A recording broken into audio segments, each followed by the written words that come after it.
सतनाम वाहिगुरु।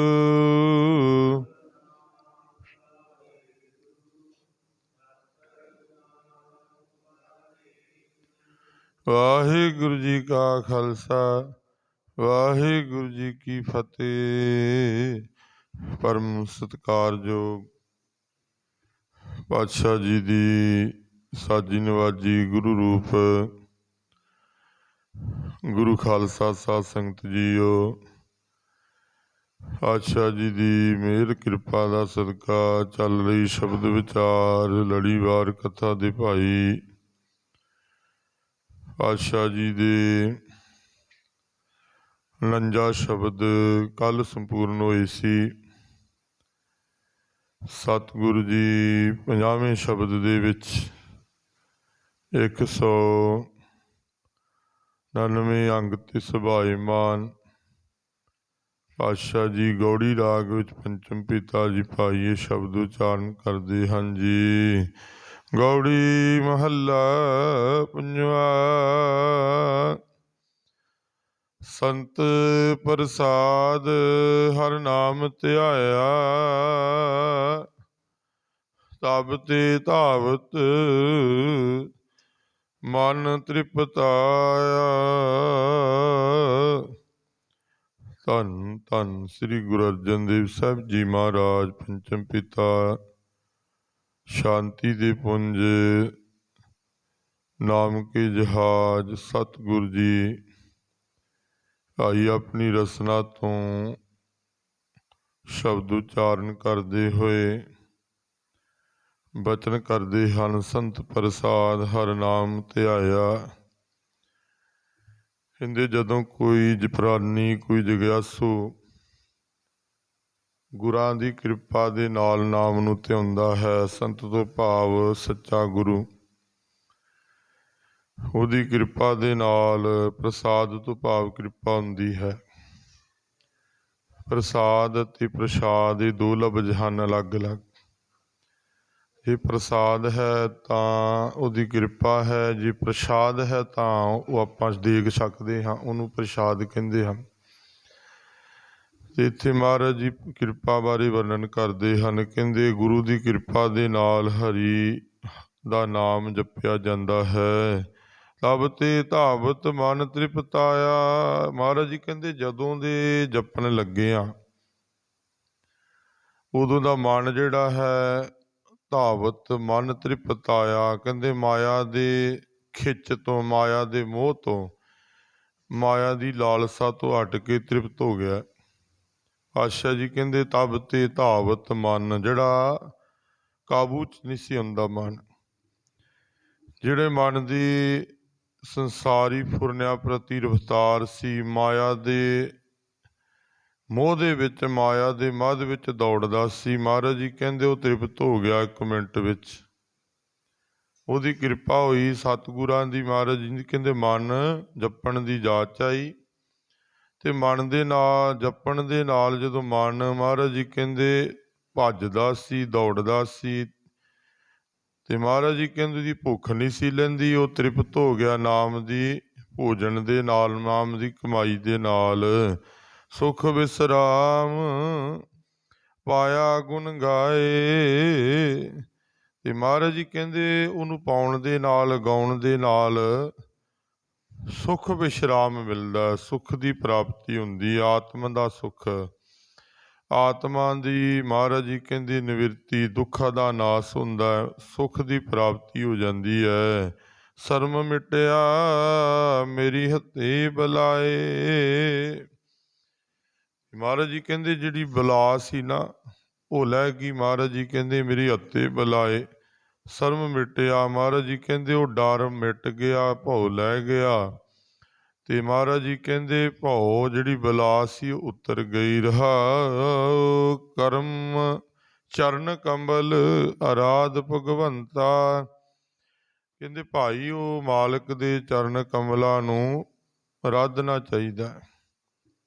जिहबा राहीं शब्द रूप चरण कमलां प्रभु दे जिहड़े उन्हां नूं आराधना करो। बाणी दे विच शब्द रूप चरनां बारे बहुती गल कीती है महाराज ने।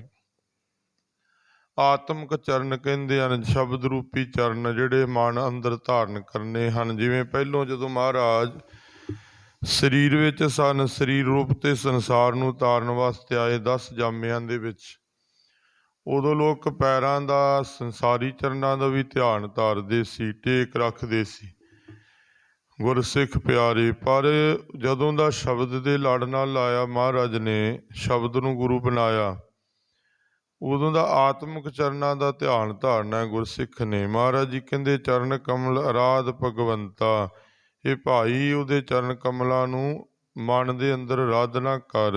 ਹਰ ਸਿਮਰਤ ਤੇਰੀ ਮਿਟੀ ਅਚਿੰਤਾ, ਮਹਾਰਾਜ ਜੀ ਕਹਿੰਦੇ ਭਾਈ ਹਰੀ ਦਾ ਸਿਮਰਨ ਕਰਨ ਦੇ ਨਾਲ ਤੇਰੀ ਚਿੰਤਾ ਜਿਹੜੀ ਆ ਉਹ ਮਿਟ ਜਾਵੇਗੀ। ਸਭ ਤਜ ਅਨਾਥ ਇੱਕ ਸਰਨ ਆਇਓ, ਤੇ ਮਹਾਰਾਜ ਜੀ ਕਹਿੰਦੇ ਸਾਰੀਆਂ, ਮਹਾਰਾਜ ਜੀ ਕਹਿੰਦੇ ਤਜਦੇ ਹੋਮੇ ਨੂੰ ਤਜਦੇ।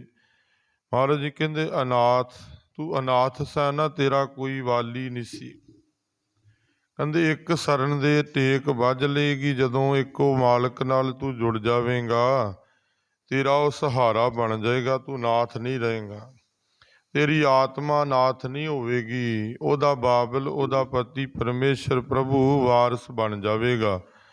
ਇਸ ਕਰਕੇ ਇੱਕੋ ਦੀ ਸਰਨ ਆ ਜਾ, ਤੂੰ ਨਾਥ ਨਹੀਂ ਰਵੇਂਗਾ। ਊਚ ਅਸਥਾਨ ਤਬ ਸਹਿਜੇ ਪਾਇਓ, ਫਿਰ ਉੱਚਾ ਤੈਨੂੰ ਘਰ ਮਿਲ ਜਾਵੇਗਾ, ਉੱਚਾ ਸਥਾਨ ਤੈਨੂੰ ਪ੍ਰਾਪਤ ਹੋ ਜਾਵੇਗਾ। ਊਚ ਅਥਾਹ, ਕਿਉਂ ਮਾਲਕ ਉੱਚਾ ਹੈ।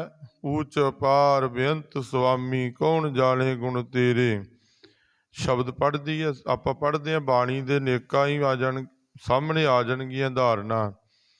ਉਹ ਮਾਲਕ ਜਿਹੜਾ ਨਾ ਉੱਚੋ ਨੀਚੋਂ ਊਚ ਕਰੇ ਮੇਰਾ ਗੋਬਿੰਦ, ਉਹ ਨੀਚਿਆਂ ਨੂੰ ਵੀ ਉੱਚੇ ਬਣਾ ਦਿੰਦਾ ਮਾਲਕ। ਮਹਾਰਾਜ ਜੀ ਇੱਥੇ ਵੀ ਪੰਚਮ ਪਾਤਸ਼ਾਹ ਜੀ ਕਹਿੰਦੇ ਊਚ ਅਸਥਾਨ ਤਬ ਸਹਿਜੇ ਪਾਇਓ, ਜਿਵੇਂ ਉਹਦੇ ਨਾਲ ਇੱਕ ਸੁਰਤੀ ਇੱਕ ਲਿਵ ਜੋੜਾਂਗੇ। ਸਤਿਗੁਰੂ ਜੀ ਕਹਿੰਦੇ ਫਿਰ ਸਥਾਨ, ਆਤਮਾ ਜਿਹੜੀ ਉੱਚੀ ਹੋ ਜਾਵੇਗੀ, ਉਹ ਜਿਹੜੀ ਫੁਰਨਿਆਂ ਤੋਂ ਰਹਿਤ ਮਨ ਹੋ ਜਾਵੇਗਾ, ਅਵਸਥਾ ਉੱਚੀ ਹੋ ਜਾਣੀ, ਅਵਸਥਾ ਉੱਚੀ ਮਿਲ ਜਾਵੇਗੀ। ਤਬ ਸਹਿਜੇ ਪਾਇਓ, ਸਹਿਜੇ ਹੀ ਉਹਨੂੰ ਪਾ ਲਵਾਂਗੇ। ਦੁੱਖ ਦਰਦ ਭਰਮ ਭਉ ਨਸਿਆ, ਤੀਜਾ ਚੌਥਾ ਪਾਦ ਆਰੰਭ ਹੁੰਦਾ। ਪਾਤਸ਼ਾਹ ਜੀ ਕਹਿੰਦੇ ਦੁੱਖ ਅਤੇ ਦਰਦ ਭਉ ਜਿਹੜਾ ਉਹ ਨਾਸ ਹੋ ਜਾਵੇਗਾ। ਦੁੱਖਾਂ ਦੇ ਵਿੱਚ ਘਿਰੀ ਹੋਈ ਆ ਮਨ ਆਤਮਾ, ਭਰਮ ਪੈਦਾ ਕਰਦਾ ਮਨ, ਮਿੰਟ ਮਿੰਟ ਦੇ ਵਿੱਚ ਉਹ ਨਸ ਜਾਵੇਗਾ, ਭਉ ਤੋਂ ਰਹਿਤ ਹੋ ਜਾਵਾਂਗੇ। ਕਰਨਹਾਰ ਨਾਨਕ ਮਨ ਵਸਿਆ, ਮਹਾਰਾਜ ਜੀ ਜਵਾਬ ਦਿੰਦੇ ਹਨ, ਕਹਿੰਦੇ ਦੁੱਖ ਦਰਦ ਭਉ ਭਰਮ ਭਉ ਨਸਿਆ, ਕਰਨਹਾਰ ਨਾਨਕ ਮਨ ਵਸਿਆ। ਜਦੋਂ ਕਰਨਹਾਰ ਮਹਾਰਾਜ ਜੀ ਕਹਿੰਦੇ ਪ੍ਰਭੂ ਹੈ ਨਾਨਕ ਮਨ ਵਿੱਚ ਵਸ ਜਾਵੇਗਾ, ਫਿਰ ਦੁੱਖ ਦਰਦ ਭਰਮ ਭਉ ਨਾਸ ਹੋ ਜਾਵੇਗਾ। ਅਗਲਾ ਸ਼ਬਦ ਪਾਤਸ਼ਾਹ ਜੀ ਦਾ ਆਰੰਭ ਹੁੰਦਾ ਜੀ, ਗੌੜੀ ਮਹੱਲਾ ਪੰਜਵਾਂ। ਕਰਨ ਕਰ ਕਿਰਪਾ ਟਹਿਲ ਰਸਨ ਗੁਣ ਗਾਵ। ਪਾਤਸ਼ਾਹ ਜੀ ਪੰਚਮ ਪਿਤਾ ਜੀ ਵਚਨ ਕਰਦਿਆਂ ਨੇ ਸ਼ਬਦ ਦੇ ਵਿੱਚ, ਕਹਿੰਦੇ ਤੁਸੀਂ ਕਿਰਪਾ ਕਰ ਦੇਵੋ ਮਾਲਕ ਜੀਓ, ਤੁਹਾਡੇ ਦਰ ਦੀ ਟਹਿਲ ਤੋਂ ਭਾਵ ਹੁੰਦਾ ਸੇਵਾ, ਤੇਰੇ ਦਰ ਦੀ ਮੈਂ ਸੇਵਾ ਕਰਦਾ ਰਹਾਂ, ਐਸੀ ਕਿਰਪਾ ਬਣਾ ਦਿਓ ਮੇਰੇ ਤੇ। ਕਰ ਕਿਰਪਾ ਟਹਿਲ ਰਸਨਾ ਗੁਣ ਗਾਓ, ਕਹਿੰਦੇ ਰਸਨਾ ਨਾਲ ਤੈਨੂੰ ਗਾਉਂਦਾ ਰਵਾਂ, ਤੇ ਹੱਥਾਂ ਪੈਰਾਂ ਦੇ ਨਾਲ ਤੇਰੇ ਦਰ ਦੀ ਸੇਵਾ ਕਮਾਉਂਦਾ ਰਵਾਂ। ਦੋਵਾਂ ਪੱਖਾਂ ਤੋਂ ਮੈਂ ਸਫਲ ਹੋ ਜਾਵਾਂ, ਭਾਂਡਾ ਮਾਂਜ ਲਵਾਂ ਤੇ ਭਾਂਡੇ ਦੇ ਵਿੱਚ ਇਹ ਸ਼ੁਭ ਵਸਤੂ ਜਿਹੜੀ ਆ ਉਹ ਟਿਕ ਜਾਵੇ ਰਸਨਾ ਰਾਹੀਂ ਜਪ ਜਪ ਕੇ। ਜੇ ਭਾਂਡਾ ਮੈਲ ਹੈ ਫਿਰ ਥੋੜ੍ਹਾ ਵਸਤੂ ਪਾਈ ਜਾਣੀ ਹੈ। ਟਹਿਲ ਕਮਾਵਾਂਗੇ, ਉਹਦੇ ਦਰ ਦੀ ਸੇਵਾ ਕਮਾਵਾਂਗੇ, ਤਾਂ ਭਾਂਡਾ ਜਿਹੜਾ ਉਹ ਨਿਰਮਲ ਸਵੱਛ ਹੋ ਜਾਵੇਗਾ। ਉਹ ਮਹਾਰਾਜ ਜੀ ਸਾਫ਼ ਕਰ ਦੇਣਗੇ ਪਿਆਰੇ। ਉਹਦੇ ਵਿੱਚ ਰਸਨਾ ਨਾਲ ਗਾਵਾਂਗੇ ਜਦੋਂ, ਉਹ ਨਾਮ ਰੂਪੀ ਵਸਤੂ, ਗੁਣਾ ਰੂਪੀ ਵਸਤੂ ਉਹਦੇ ਵਿੱਚ ਟਿਕ ਜਾਵੇਗੀ, ਆ ਜਾਵੇਗੀ। ਚਰਨ ਠਾਕਰ ਕੇ ਮਾਰਗ ਪਾਉ, ਤੇ ਕਹਿੰਦੇ ਠਾਕਰ ਦੇ ਚਰਨ ਕਮਲਾਂ ਮਹਾਰਾਜ ਜੀ ਕਹਿੰਦੇ ਹਿਰਦੇ ਵਿੱਚ ਵਸ ਜਾਣਗੇ, ਉਹ ਮਾਰਗ ਮਹਾਰਾਜ ਜੀ ਪਾ ਦੇਣਗੇ। ਜਿਵੇਂ ਇੱਕ ਭੁੱਲੇ ਅੰਨੇ ਮਨੁੱਖ ਨੂੰ ਅਸੀਂ ਮਾਰਗ ਦਿਖਾ ਦਿੰਦੇ ਆ ਨਾ, ਹਮ ਅੰਧਲੇ ਅੰਧ ਵਿਖੇ ਵਿਖਰਾਤੇ, ਮਹਾਰਾਜ ਜੀ ਬਚਨ ਕਰਦੇ ਹਨ ਸ਼ਬਦ ਵਿੱਚ, ਹਮ ਅੰਧਲੇ ਅੰਧ ਵਿਖੇ ਵਿਖਰਾਤੇ ਕਿਉਂ ਚਾਲੇ ਗੁਰ ਚਾਲੀ। ਮਹਾਰਾਜ ਜੀ ਕਹਿੰਦੇ ਕਿਵੇਂ ਚੱਲੀਏ ਦੱਸੋ। ਮਹਾਰਾਜ ਜੀ ਸਵਾਲ ਕਰਦੇ ਹਨ, ਕਹਿੰਦੇ ਕਿਵੇਂ ਚੱਲੀਏ ਮਹਾਰਾਜ ਜੀ, ਕੋਈ ਰਸਤਾ ਦਰਸਾ ਦਿਓ, ਅਸੀਂ ਤਾਂ ਅੰਨੇ ਹਾਂ, ਸਾਨੂੰ ਕੋਈ ਰਸਤਾ ਨਹੀਂ ਨਜ਼ਰ ਆਉਂਦਾ, ਕੋਈ ਦਿਖਦਾ ਨਹੀਂ, ਭਾਲਦਾ ਨਹੀਂ। ਤੁਸੀਂ ਕਿਰਪਾ ਕਰਕੇ ਆਪਣਾ ਹੱਥ ਫੜਾ ਕੇ ਸਾਨੂੰ ਰਸਤਾ ਦੱਸ ਦੇਵੋ, ਪਾਰ ਕਰਾ ਦੇਵੋ, ਇਹ ਭਾਵ ਸਾਗਰ ਤੋਂ ਪਾਰ ਕਰ ਦੇਵੋ। ਇੱਥੇ ਵੀ ਮਹਾਰਾਜ ਜੀ ਕਹਿੰਦੇ ਠਾਕਰ ਚਰਨ ਠਾਕਰ ਕੇ ਮਾਰਗ ਪਾਵੋ। ਜੇ ਚਰਨ ਫੜ ਲਾਂਗੇ ਨਾ ਮਾਲਕ ਦੇ ਬਾਪੂ ਦੇ, ਫਿਰ ਉਹ ਮਾਰਗ ਪਾ ਦੇਣਗੇ, ਰਸਤਾ ਪੰਥ ਦੱਸ ਦੇਣਗੇ ਜੀ। ਭਲੋ ਸਮੋ ਸਿਮਰਨ ਕੀ ਬਰੀਆ। ਪਾਤਸ਼ਾਹ ਜੀ ਬਚਨ ਕਰਦੇ ਹਨ ਰਹਾਉ ਦੀ ਪੰਕਤੀ ਵਿੱਚ, ਕੇਂਦਰੀ ਭਾਵ ਮੇਰੇ ਮਾਲਕ ਦਰਸਾਉਂਦੇ ਹਨ, ਭੱਲੋ ਸਮੋ ਸਿਮਰਨ ਕੀ ਬਲਿਆਓ। ਮਹਾਰਾਜ ਜੀ ਕਹਿੰਦੇ ਭਲਾ ਸਮਾਂ ਹੈ, ਉਹ ਸ਼ੁਭ ਸਮਾਂ ਹੈ, ਸ਼ੁਭ ਟਾਈਮ ਹੈ, ਜਿਸ ਵੇਲੇ ਅਸੀਂ ਸਿਮਰਨ ਨਾਲ ਜੁੜਦੇ ਹਾਂ, ਉਹਦੀ ਬੰਦਗੀ ਕਰਦੇ ਹਾਂ, ਉਹਦੀ ਸੰਗਤ ਕਰਦੇ ਹਾਂ ਜੀ। ਸਿਮਰਤ ਨਾਮ ਭੈ ਪਾਰ ਉਤਰੀਆ। ਭਾਈ ਉਹਦਾ ਸਿਮਰਨ ਕਰਨ ਦੇ ਨਾਲ ਭਾਵ ਸਾਗਰ ਤੋਂ ਪਾਰ ਉਤਾਰਾ ਹੋ ਜਾਂਦਾ ਹੈ। ਕਹਿੰਦੇ ਉਹ ਸਮਾਂ ਭਲਾ ਹੈ, ਸ਼ੁਭ ਹੈ, ਜਿਸ ਵੇਲੇ ਅਸੀਂ ਸਿਮਰਨ ਕਰਦੇ ਹਾਂ, ਜਿਸ ਵੇਲੇ ਉਹ ਮਾਲਕ ਨੂੰ ਚੇਤੇ ਕਰਦੇ ਹਾਂ, ਜਿਸ ਵੇਲੇ ਉਹਦੇ ਦਰ 'ਤੇ ਚੱਲ ਕੇ ਕਦਮ ਆਉਂਦੇ ਹਾਂ, ਉਹ ਸਮਝ ਲਓ ਕਿ ਭਲਾ ਸਮਾਂ ਸਾਡੇ ਵਾਸਤੇ। ਸਿਮਰਨ ਨਾਮ ਭੈ ਪਾਰ ਉਤਰੀਆ। ਉਹਦਾ ਸਿਮਰਨ ਕਰਨ ਦੇ ਨਾਲ ਮਹਾਰਾਜ ਜੀ ਕਹਿੰਦੇ ਭੈ ਲੈ ਜਾਂਦਾ, ਆਤਮਾ ਜਿਹੜੀ ਹੈ ਨਾ ਉਹ ਭਾਵ ਸਾਗਰ ਤੋਂ ਤਰ ਜਾਂਦੀ ਹੈ। ਭਾਈ ਰਹਾਉ ਨੇਤਰ ਸੰਤਨ ਕਾ ਦਰਸ਼ਨ ਪੇਖ। ਇਹ ਮਹਾਰਾਜ ਜੀ ਕਹਿੰਦੇ ਨੇਤਰ ਦੇ ਨਾਲ ਭਾਈ ਸਤ ਪਰਮੇਸ਼ਰ ਦਾ ਦਰਸ਼ਨ ਦੇਖੋ, ਦਰਸ਼ਨ ਦੇਖਣਾ ਚਾਹੀਦਾ, ਉਹਦਾ ਦਰਸ਼ਨ ਪਾ ਲਈਏ। ਪ੍ਰਭ ਅਬਨਾਸੀ ਮਨ ਮੈਂ ਲੇਖ। ਕਹਿੰਦੇ ਭਾਈ ਪ੍ਰਭੂ ਨੂੰ ਅਬਨਾਸੀ ਨੂੰ ਮਨ ਦੇ ਵਿੱਚ ਵਸਾਉਣਾ ਕਰ, ਮਨ ਦੇ ਵਿੱਚ ਰੱਖਣਾ ਕਰ। ਸੁਣ ਕੀਰਤਨ ਸਾਧ ਪੈ ਜਾਏ। ਤੀਜਾ ਪਦ ਆਰੰਭ ਹੁੰਦਾ ਸ਼ਬਦ ਦਾ। ਮਹਾਰਾਜ ਜੀ ਕਹਿੰਦੇ ਭਾਈ ਉਹਦਾ ਕੀਰਤਨ, ਉਹਦੀ ਕੀਰਤੀ ਨੂੰ ਸੁਣਨਾ ਕਰੀਏ। ਉਹ ਪ੍ਰਭੂ ਦੀ ਕੀਰਤੀ, ਉਹਦਾ ਜਸ ਸੁਣਾਂਗੇ ਤੇ ਸਾਧ ਪੈ ਜਾਏ। ਮਹਾਰਾਜ ਜੀ ਕਹਿੰਦੇ ਉਹ ਸਾਧ ਸੰਗਤ ਵਿੱਚ ਜਾ ਕੇ ਉਹਦੀ ਜਸ, ਉਹਦੀ ਕੀਰਤੀ, ਉਹਦੇ ਗੁਣ, ਉਹਦੀ ਵਿਚਾਰ, ਉਹਦੀ ਬਾਣੀ ਨੂੰ ਮਹਾਰਾਜ ਜੀ ਕਹਿੰਦੇ ਕੀਰਤਨ ਤੋਂ ਭਾਵ ਕਹਿੰਦੀ ਕੀਰਤੀ ਹੁੰਦਾ। ਕੀਰਤਨ ਸਾਜ਼ਾਂ ਨਾਲ ਵੀ ਕੀਤਾ ਜਾਂਦਾ, ਕੀਰਤੀ ਉਹਦੀ ਜੇਵਾ ਨਾਲ ਉਂਝ ਵੀ ਗਾਈ ਜਾਂਦੀ ਹੈ। ਉਹਦੀ ਬਾਣੀ ਪੜ੍ਹਨੀ, ਉਹਦਾ ਸਿਮਰਨ ਕਰਨਾ, ਇਹ ਉਹਦਾ ਕੀਰਤਨ ਹੀ ਹੈ ਭਾਈ। ਸਤਿਗੁਰੂ ਜੀ ਕਹਿੰਦੇ ਸੁਣ ਕੀਰਤਨ ਸਾਧ ਪੈ ਜਾਏ। ਕਹਿੰਦੇ ਗੁਰੂ ਕੋਲ ਜਾ ਕੇ, ਸਾਧ ਤੋਂ ਭਾਵ ਗੁਰੂ ਹੈ ਇੱਥੇ। ਮਹਾਰਾਜ ਜੀ ਕਹਿੰਦੇ ਸੱਚੇ ਮਾਲਕ ਕੋਲੋਂ, ਸੱਚੇ ਗੁਰੂ ਕੋਲ ਜਾ ਕੇ ਭਾਈ ਉਹਦਾ ਜਸ, ਉਹਦੀ ਕੀਰਤੀ ਸੁਣਨਾ ਕਰ। ਜਨਮ ਮਰਨ ਕੀ ਤਰਾਸ ਮਿਟਾਏ। ਫਿਰ ਭਾਈ ਤੇਰੇ ਜਨਮਾਂ ਦੀ ਤਰਾਸ ਮੁੱਕ ਜਾਏਗੀ, ਭਉ ਲੈ ਜਾਏਗਾ।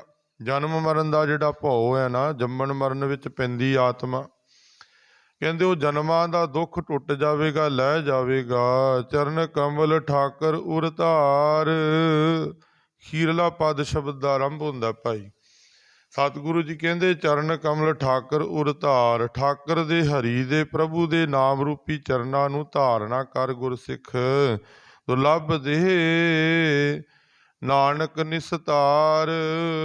ਮਹਾਰਾਜ ਜੀ ਖੀਰਲੀ ਤੁਕ ਵਿੱਚ ਬਚਨ ਕਰਦੇ ਹਨ, ਕਹਿੰਦੇ ਭਾਈ ਇਹ ਦੇਹ ਦੁਰਲੱਭ ਹੈ, ਇਹਨੂੰ ਦੁਰਲੱਭ ਬਣਾ, ਐਵੇਂ ਮੂਰਖਤਾ ਹੀ ਨਾ ਕਰ, ਮੂਰਖਾਂ ਵਾਲੇ ਕੰਮ ਨਾ ਕਰ। ਇਹ ਦੁਰਲੱਭ ਜਨਮ ਹੈ, ਮਾਨਸ ਜਨਮ ਦੁਰਲੱਭ ਹੈ, ਹੋਏ ਨਾ ਬਾਰੰਬਾਰ। ਕਹਿੰਦੇ ਦੁਰਲੱਭ ਦੇ ਨਾਨਕ ਨਿਸਤਾਰ। ਕਹਿੰਦੇ ਇਹਨੂੰ ਭਾਵ ਸਾਗਰ ਤੋਂ ਤਾਰ ਲੈ, ਨਾਮ ਬਾਣੀ ਨੂੰ ਜਪ ਕੇ ਉਹਦੇ ਚਰਨ ਕਮਲ ਠਾਕਰ ਕੇ ਹਿਰਦੇ ਵਿੱਚ ਧਾਰਨ ਕਰ। ਉਹਦੀ ਬਾਣੀ ਰਾਹੀਂ ਚਰਨ ਕਮਲ ਇਹ ਦੁਰਲੱਭ ਦੇਹ ਨੂੰ ਮਹਾਰਾਜ ਜੀ ਕਹਿੰਦੇ ਸਵਾਰਨਾ ਕਰ। ਨਿਸਤਾਰ ਤੋਂ ਭਾਵ ਕਿ ਇਸ ਭਾਵ ਸਾਗਰ ਤੋਂ ਤੇਰਾ ਨਿਸਤਾਰਾ ਹੋ ਜਾਵੇਗਾ। ਇਹ ਭਾਵ ਸਾਗਰ ਤੋਂ ਤੂੰ ਦੇਹ ਦੇ ਵਿੱਚ ਆਤਮਾ ਹੈ ਨਾ, ਮਨੁੱਖਾ ਦੇਹ ਦੇ ਵਿੱਚ, ਉਹ ਤਰ ਜਾਵੇਗੀ। ਇਹ ਸਮਾਂ ਹੈ ਨਾ, ਅਵਸਰ ਹੈ, ਇਹ ਅਵਸਰ ਮਿਲਿਆ ਸਾਨੂੰ। ਇਹ ਜਸਵਾਸ ਜਿਹੜੇ ਮਨੁੱਖਾ ਦੇਹ ਵਿੱਚ ਸਾਨੂੰ ਮਿਲੇ ਹਨ ਭਾਈ, ਇਹ ਮਾਨਸ ਦੇਹ ਨੂੰ, ਮਨੁੱਖਾ ਜਨਮ ਨੂੰ ਸਵਾਰਨ ਵਾਸਤੇ ਮਹਾਰਾਜ ਨੇ ਸਾਨੂੰ ਇਹ ਮਾਨਸ ਦੇਹ ਦਿੱਤੀ ਹੈ, ਮਨੁੱਖਾ ਜਨਮ ਦਿੱਤਾ ਹੈ। ਇਹ ਨਹੀਂ ਕਿ ਧੰਦੇ ਕਰ ਲਏ, ਕੰਮ ਕਾਰ ਕਰ ਲਏ, ਜਨਮ ਗਵਾ ਕੇ ਚਲੇ ਗਏ। ਕਿਉਂ ਪਿਆਰਿਓ, ਪਿੱਛੇ ਵੀ ਬਹੁਤ ਜਨਮ ਧਾਰਨ ਕਰ ਚੁੱਕੇ ਹਾਂ, ਅਸੀਂ ਪਾ ਚੁੱਕੇ ਹਾਂ, ਪਰ ਇਹ ਮਾਨਸ ਦੇ ਕਿਤੇ ਵਾਰ-ਵਾਰ ਮਨੁੱਖਾ ਜਨਮ ਨਹੀਂ ਪ੍ਰਾਪਤ ਹੋਣਾ। ਜ਼ਿੰਦਗੀ ਲੰਘ ਗਈ ਆ ਉਹ ਠੀਕ ਹੈ, ਪਰ ਜਿਹੜੀ ਅੱਗੇ ਰਹਿੰਦੀ ਹੈ ਉਹਨੂੰ ਵੀ ਸਵਾਰ ਲਾਂਗੇ ਤਾਂ ਜਨਮ ਸਫਲ ਹੈ। ਦੁਰਲੱਭ ਦੇ ਹੈ। ਮਹਾਰਾਜ ਜੀ ਕਹਿੰਦੇ ਨਾਨਕ, ਹੇ ਨਾਨਕ ਉਹਨੂੰ ਨਿਸਤਾਰ ਨਾ ਕਰ। ਇਹ ਨਾਮ ਜਪ ਕੇ ਚਰਨ ਕਮਲ ਧਾਰਨ ਕਰਕੇ ਇਹ ਨਿਸਤਾਰਾ ਹੈ, ਹੋਰ ਕਿਸੇ ਚੀਜ਼ ਨਾਲ ਨਹੀਂ। ਹੋਰ ਕੋਈ ਯਤਨ ਨਹੀਂ ਹੈ, ਕੋਈ ਮਾਰਗ ਨਹੀਂ ਹੈ, ਕੋਈ ਰਸਤਾ ਨਹੀਂ ਜਿਹਦੇ ਨਾਲ ਆਤਮਾ ਨੂੰ ਤਾਰ ਲਵਾਂਗੇ।